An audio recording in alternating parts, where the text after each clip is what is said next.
A reading from the book of Job, Job chapter 36, verses 1 through 12. Elihu proceeded further and said, "Wait yet a little, and I will instruct you, for there are still words to be said on God's behalf. I will bring my knowledge from afar, and to my Maker I will accord the right. For indeed, my theme cannot fail me. The one perfect in knowledge, I sat before you. Behold, God rejects the obstinate in heart. He preserves not the life of the wicked. He withholds not the just man's right, but grants vindication to the oppressed. And with kings upon thrones, he sets them exalted forever. Or if they are bound with fetters and held fast by bonds of affliction, then he makes known to them what they have done and their sins of boastful pride. He opens their ears to correction and exhorts them to turn back from evil. If they obey and serve him, they spend their days in prosperity, their years in happiness. But if they obey not, they perish. They die for lack of knowledge. But if they obey not, they perish. They die for lack of knowledge." In this reading, we hear the end of Elihu's conversation with Job. So if you remember, God and Satan are talking about the righteousness of Job. The devil asks to be able to test Job to see if Job keeps faith. He kills Job's children, makes Job sick, takes Job's possessions. Job mourns and weeps. 3 of his friends appear, sit with him. Then they have a discussion. Then finally Elihu comes, who is this wiser man, this man who is more profound than the 3 friends of Job.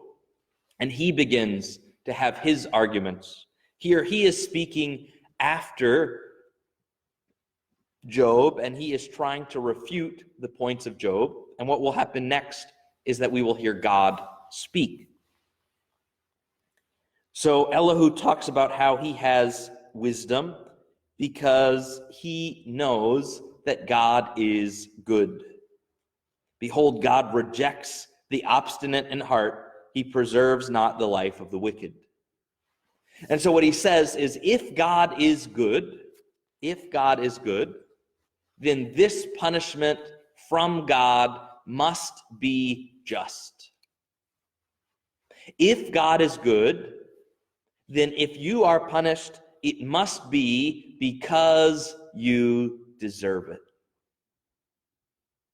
Because we know that God is good, and we know that God is just. And we know that he is all-powerful. So if God is good, and he is all-powerful, and you are suffering, then God knows your heart, and he is able to start or stop the suffering. So if he is good, then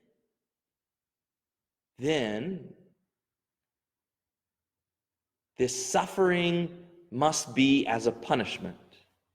But here is what Elihu does not understand.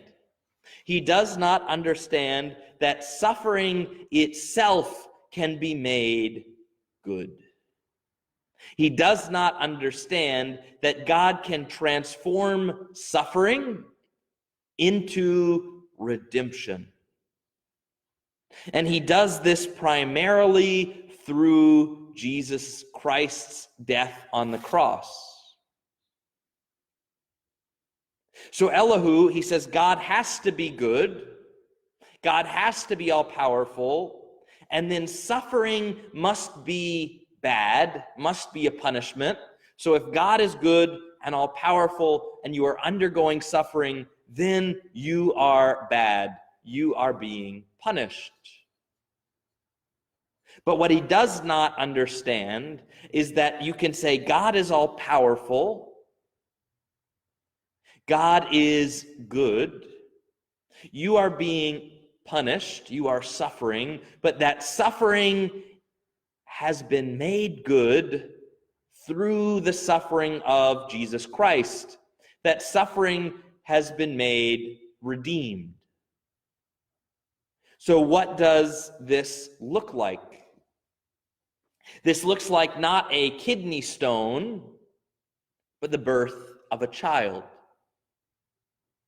This looks like not a culling of animals where you go out and just shoot animals, but where you kill an animal for your food. This looks like a man laboring in the field so that he can bring food to his family. A woman laboring in childbirth so she can raise and love this child.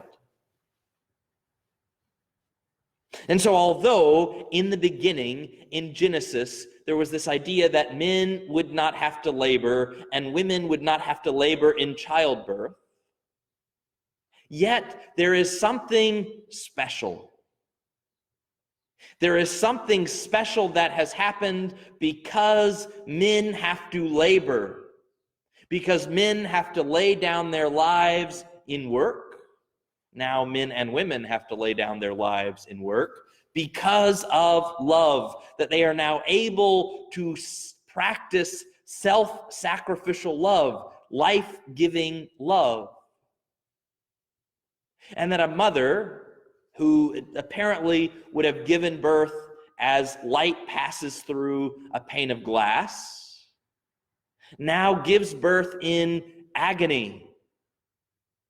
And so they start their relationship with their child in birth through suffering, through self-sacrifice.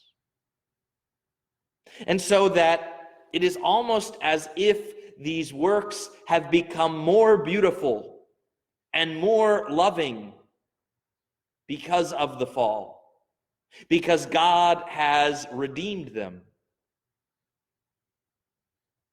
Now we see that Jesus redeems this first through his own miraculous birth, a birth without pain, a birth like light passing through a pane of glass.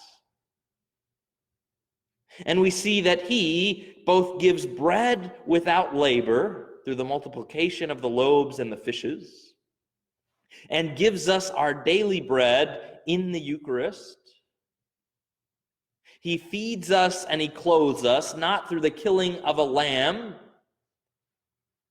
but through his laying down of his own life.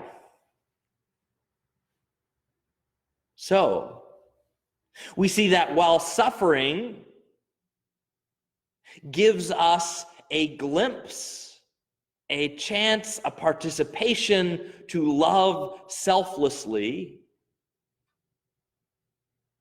that what Jesus has done has gone even beyond our ability to love selflessly, so that we will one day be able to love without separation, without pain, without sorrow. That Jesus has not only redeemed suffering and labor and death, but he has promised us that they will one day end.